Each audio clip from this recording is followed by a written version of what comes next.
Добрый день! Константин Талькон, стихотворение «Страшный смертельный список». Читает Агеевич София, учащаяся 6 класса Рассветовской средней школы Октябрьского района. Страшный смертельный список, где вермахт чинил свои зверства, отдельную строкою вписан концлагерь короткого детства. Желающий пусть проверит. В Республике Беларусь поселок есть Красный берег, где бродит немая грусть. Такое забудется вряд ли для жизни немецких зверей.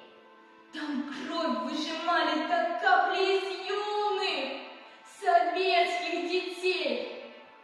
Они одноразовый дом, живые флакончики с кровью.